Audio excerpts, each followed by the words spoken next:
تازہ ترین خبروں، تجزیوں اور تبصروں کے ساتھ میں ہوں ارشد عزیز ملک۔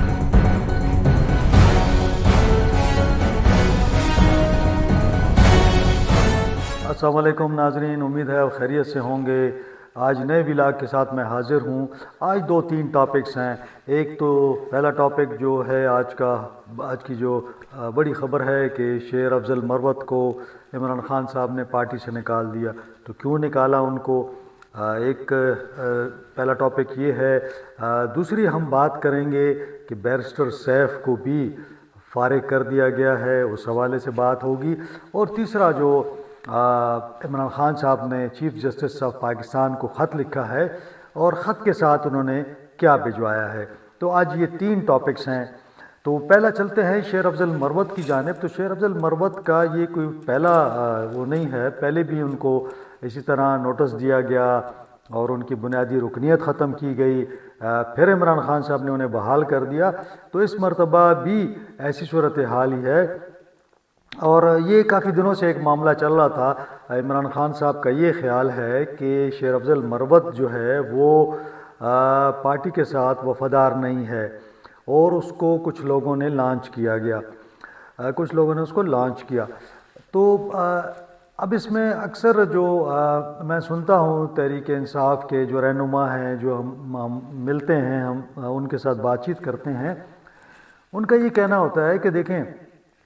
جب عمران خان صاحب گرفتار ہوئے نگراں حکومت میں، تو صورتحال ایسی تھی کہ ہم اپنے گھروں سے کیا کہ گھروں میں رہ نہیں سکتے تھے، اور ہر وقت جو ہے نا پولیس کے چھاپے اور پولیس ہمیں گرفتاری کے لیے ہمارے پیچھے گھومتی رہتی تھی، اور اکثر ہم چھپتے پھرتے تھے اور بڑی مشکل سے کسی جگہ پہ رہتے تھے، پھر وہاں سے بھاگتے دوسری جگہ۔ تو ایک معاملہ چل رہا تھا، بڑا سختی کا ایک دور تھا۔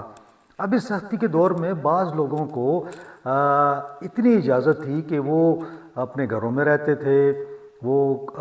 پورے پاکستان میں جلسے کرتے رہتے تھے۔ خیبر پختونخوا تو چھوڑیں، پنجاب میں بھی، سندھ میں بھی لوگوں نے جلسے کیے۔ تو آخر انہیں کیوں نہیں پکڑا جاتا تھا، جبکہ تحریک انصاف کے کسی لیڈر کو نہیں بخشا گیا، اسے لازمی گرفتار کیا گیا ہے۔ 3 MPO میں گرفتار کرنا کسی بھی اس میں کر لیتے تھی۔ انتظامیہ چونکہ اسٹیبلشمنٹ جو تھی وہ ناراض تھی، اور انہوں نے کسی کو الاؤ نہیں کیا کہ وہ اس طرح اوپنلی جلسے کرے۔ تو تحریک انصاف کے بعض رہنما بعض لوگوں پر یہ انگلیاں اٹھاتے ہیں کہ یہ معاملہ کیا تھا کہ ان کے ساتھ ریاست نے اتنی نرمی برتی۔ تو شیر افضل کا شمار بھی انہی لوگوں میں ہوتا ہے کہ جن کو یہ آزادی تھی کہ وہ جلسے جلوس کرتے تھے، انہیں کوئی روک ٹوک نہیں تھی، ان کی کوئی گرفتاریاں اس طرح نہیں تھیں، اگر پکڑا بھی جاتا تھا تو پھر چھوڑ دیا جاتا تھا، اور اسی طرح ایک سلسلہ چلتا رہا۔ اب آ کے صوابی کے جلسے پہ اگر ہم بات کر لیں، تو صوابی کے جلسے میں آپ نے دیکھا کہ سلمان اکرم راجہ جو کہ پارٹی کے سیکرٹری جنرل ہیں، وہ خطاب کر رہے تھے، اور اسی دوران میں ایک انٹری ہوتی ہے اور شیر افضل مروت جو ہیں وہ آتے ہیں، پھر آ کے وہ پورا ایک جو جلسہ تھا اس کو ہائی جیک کر لیتے ہیں، اور آ کے وہ وہاں پہ لوگوں کے ساتھ نعرے لگاتے ہیں۔ تو سلمان اکرم راجہ انتظار کرتے ہیں کہ جب وہ آرام سے بیٹھ جائیں تو وہ بات شروع کریں۔ پھر جب انہوں نے خطاب کیا تو انہوں نے خطاب میں 2-3 باتیں ایسی کیں جو کہ میرے خیال میں کہ اس پہ PTI کے جو رہنما تھے وہ ناراض تھے۔ مثال کے طور پر انہوں نے کہا کہ جی جب برا وقت تھا تو ہم لوگ تھے پارٹی کے ساتھ، جب اچھا وقت آ گیا تو ہم قریب نہیں ہیں۔ تو اس قسم کے انہیں معنی خیز جملے انہوں نے کیے کہ ہم جناب عمران خان صاحب کے لیے ہم نے قربانیاں دیں، یہ لوگ کہاں تھے اس وقت۔ تو اس قسم کی باتیں انہوں نے کیں، تو اس پر کافی پارٹی کے لوگ ناراض تھے۔ تو شیر افضل کے بارے میں یہ بھی کہا جاتا ہے کہ وہ ان کے اندر ٹھہراؤ نہیں ہے، وہ کوشش کرتے ہیں کہ میڈیا پر وہ آئیں اور میڈیا پہ آ کے وہ بولنا چاہتے ہیں۔ اکثر ایسا ہوا کہ عمران خان صاحب نے ان پہ پابندی بھی لگائی کہ آپ نے میڈیا چینلز پہ نہیں جانا، تو پھر وہ جانا کم ہو گئے، پھر انہوں نے کہا یہ ہمارے اسپوکس پرسن نہیں ہیں۔ تو اس طرح کے معاملات چلتے رہے۔ اب بھی چونکہ عمران خان صاحب